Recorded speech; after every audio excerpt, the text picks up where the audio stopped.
Hello there everybody, coming up for you today there is some tea in a storm cup over at WWE. AEW have at long last signed a member of Retribution. XPac Heat might be keeping us all warm in 2022, and Bryan Danielson wants to fight this particular individual. Hello! Still me, still the same old G, still that lyric from the Dr. Dre song. My name is Adam Cleary, welcome back to WhatCulture Wrestling News. You've still got me for another day and tomorrow, and then what? You might never ever see me again. Oh, it's getting quite sad, but until it does, I am still here with the greatest gift of the new year, with festive greetings and of course, aggregated professional wrestling content. Yes, my friends, my name is Adam Cleary, and this is the news. Now we start with some fairly big news, not that all the other news I've done for the last 10 days hasn't been big news, it's just been mildly interesting, whereas this broke last night and everyone was like, oh wow, what the hell's going on there? Toni Storm, yes, you know Toni Storm, Two Pies Toni, she has left WWE. Now that's not unusual for us to do a story where it's like, oh, you're not going to believe who's not going to be in WWE anymore, but normally it's followed by the word budget cuts, and I just wag my finger at WWE for somehow being the richest company in the world and not being able to use their incredible roster of talent. But apparently the morning news is that this is not a release by WWE. This is not them getting rid of her for budgetary reasons or whatever. This is Toni Storm taking her career into her own hands, looking at the landscape in the company and thinking, it ain't for me. Apparently last night, according to Sean Ross Sapp, Fightful, and everywhere else that's covered it this morning, she went to the bosses at WWE and just said, I want my release. I want to go. I want to be free to go and pursue my career now that I've kind of fallen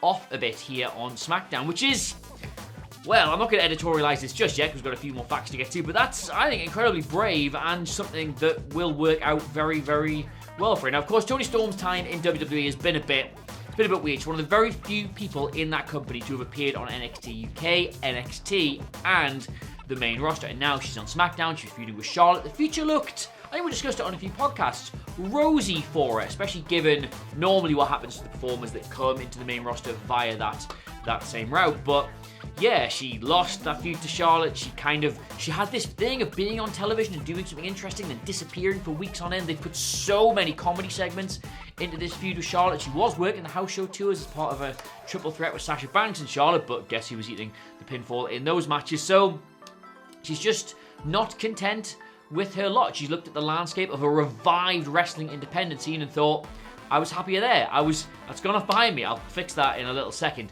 She was happier there. She was happier doing that, and she's asked for her release from the company. Now, apparently, this absolutely blindsided WWE. They were not expecting it at all. You would imagine they're sort of aware. I'm dead curious what's on that.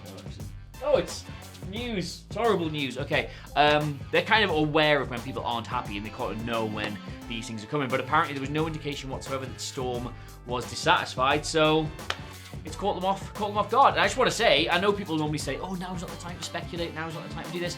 Kind of is the time to be excited about Toni Storm's career again, I think, because it's great seeing her on the main roster. It's nice seeing her elevated to those heights, but she's too good. She's too good to get custard pies or cream pies or whatever the hell they were. She's too good to get those in the face. She should be doing very serious, brutal pro wrestling matches. As we saw in the Mae Young, when she won that, she is a fantastic, intense, brutal wrestler. And yes, you may name several other promotions. I can think of one off the top of my head where she would be used, if not better, certainly more effectively. That means the same thing, Adam, but I just think the world is her oyster again. Toni Storm was amazing on the independent scene. That's what got her signed in the first place. So, all the best of luck to her, and I think if you're a big Toni Storm fan, this is good news. It's disappointing in one sense, yes, but in the big picture, good news. Right, that of course was one of the big stories last night, but the biggest story, the story that had everybody talking, was that finally we have borne witness to the next move of Retribution, because someone's going to think I'm being serious about this, because last night on AEW Dynamite, Mercedes Martinez, yes, what was her name? Retaliation, Rickroll, Reach Around, something like that. She finally appeared back in a wrestling ring, again, under a mask, quite conveniently, as part of the TBS Toni semi-final between Jade Cargill and Thunder Rosa. Jade Cargill was provided an assist by a masked figure who revealed herself to be Mercedes Martinez. Now, of course, this isn't exactly groundbreaking. Mercedes Martinez has been in AEW before, a very brief spell before she went to WWE, and they did all that with her. So this is nice to see her somewhere where she might actually be used as an actual wrestler as opposed to just a dickhead behind a mask with a load of bad catchphrases. So this is fairly seismic news. Tony Khan then took to Twitter immediately after the match to say Mercedes Martinez is all elite with that nice little graphic he must have saved on his computer for times such as these.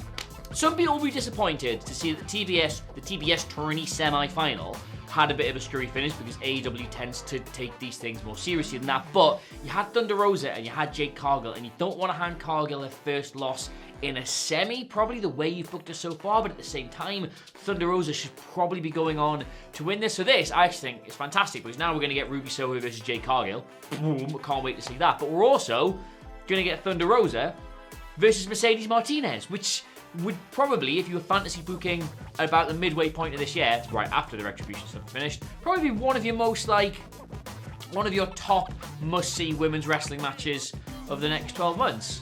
Yeah, it is. This is incredible news. It's really nice to see Mercedes Martinez there. It's really nice to see anything happening in AEW around the women's division. I know the conversation around it, people have it in bad faith. People have it in bad faith and get dismissed by people who know what they're talking about, but then people who have it in good faith still get whatever. So it's a bit of a difficult conversation to have, but AEW has not been fantastic with its women's division. This tournament has been really well booked. It's been another great step towards fixing that. They've now got what feels like 3 or 4 really just big landmark signings in that division who will all be doing something going forward. Just give them more than one match on a show. I've got this brilliant idea. Just have a pay-per-view and have like 2 or 3 matches. Just let everybody else wait for, you know what I mean? It just seems quite simple to me. So you obviously got Britt Baker doing what she's doing with the belt.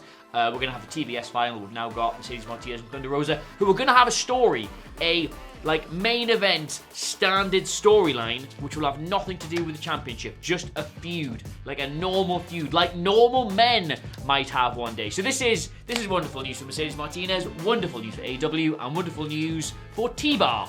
Just really quickly as an addendum, an Adam Cleary or whatever to this story. That wasn't the only new or returning face we had on AEW Dynamite last night. JR, he made his return. He has beat cancer. That is just such wonderful news. It's so nice to have him back. AEW have made such a point of celebrating this man's legacy and his career and the work he's currently doing as well, that it just really does draw into attention how just unspeakably grotesque WWE's treatment of him was when, he would leave television to go have actual medical procedures and Vince McMahon would start pulling chainsaws out of like a rubber arse and say, oh, it's JR, or something like that.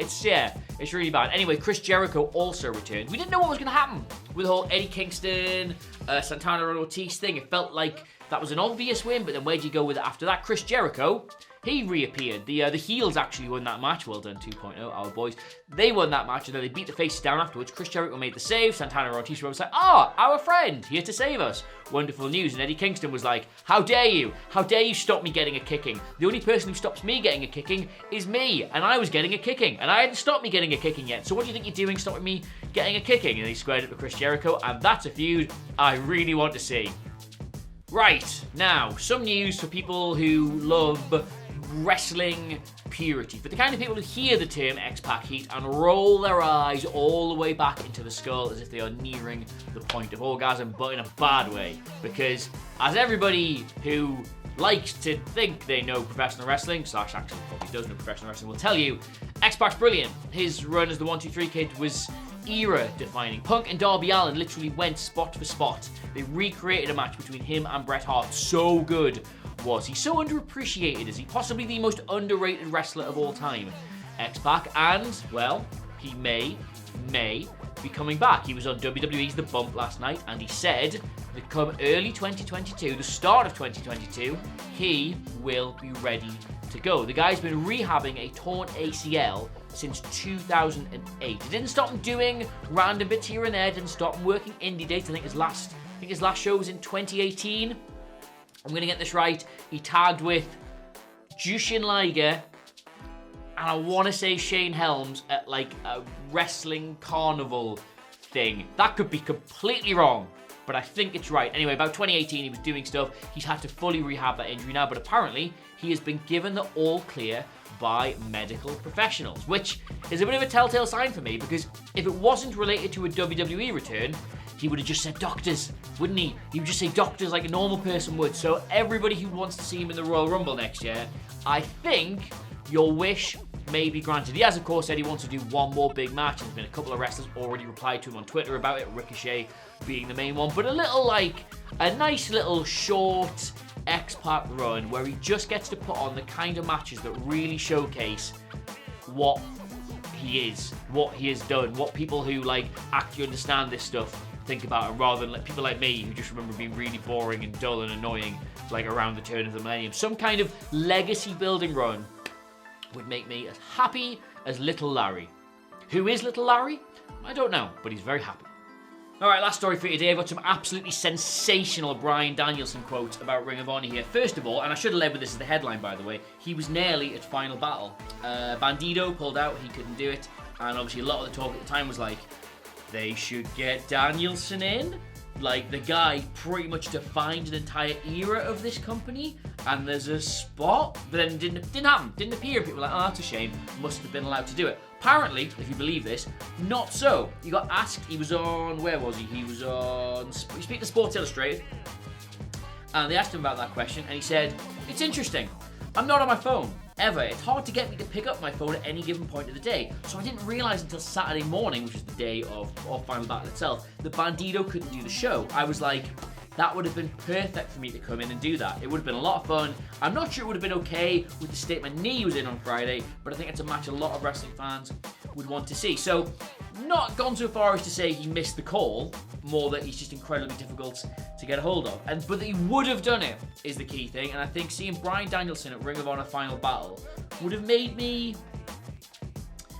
stiff, I think is probably the easiest way for me to say that. Anyway, asked if you would like to work with Ring of Honor in some capacity. I know the whole promotion's kind of nobody's really totally sure exactly what's going on there at the minute. I know we're supposed to be doing whatever. But anyway, he was asked about Jonathan Gresham, specifically the reigning Ring of Honor champion.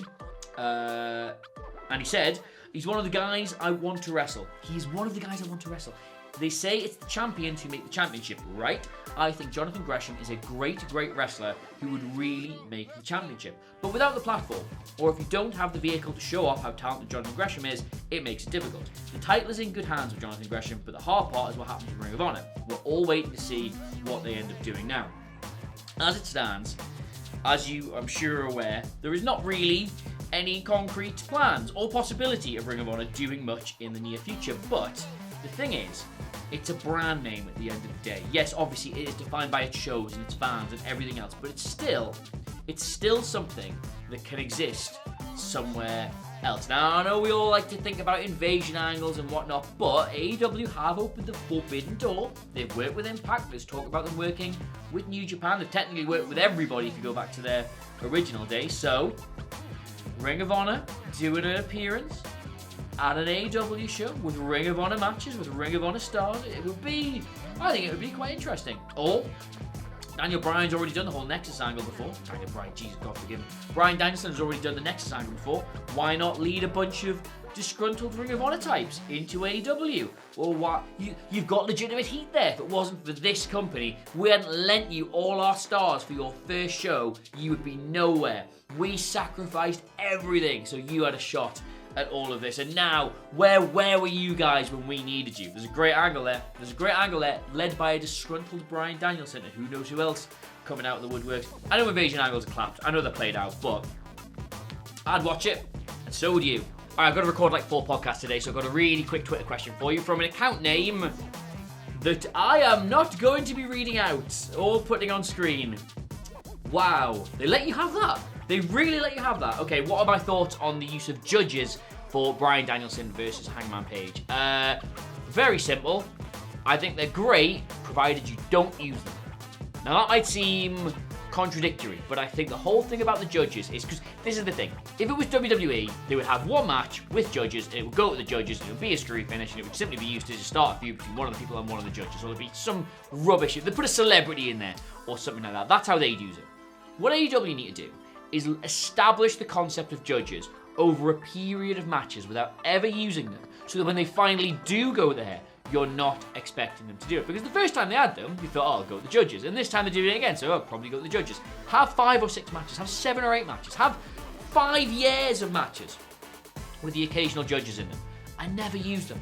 I never ever use them to divide two wrestlers who are pretty much, you know what I mean? Like Danielson and Paige are pretty much one and the same. They went 60 minutes to a draw, you know what I mean? So the idea of judges to separate them is, you know, it's fair, it makes sense. What you need to have is a huge underdog go up against a huge favorite, like, I don't know, Kenny versus Jungle Boy, if that was your championship match or something like that, where there's a huge alleged golfing class, and have him take him all the way to a judge's decision. You couldn't beat him, technically you did because the judges were there, but how much credit does that get the underdog in that situation? Don't have them win, have them lose on a disputed judge's decision. That is how I would fantasy book that. I would wait years before I actually used it. So you're kind of used to them. They're part of the backdrop, they're part of the furniture, and then all of a sudden you're like, oh my god, they're gonna use the judges, because you've imagined it too much at this point.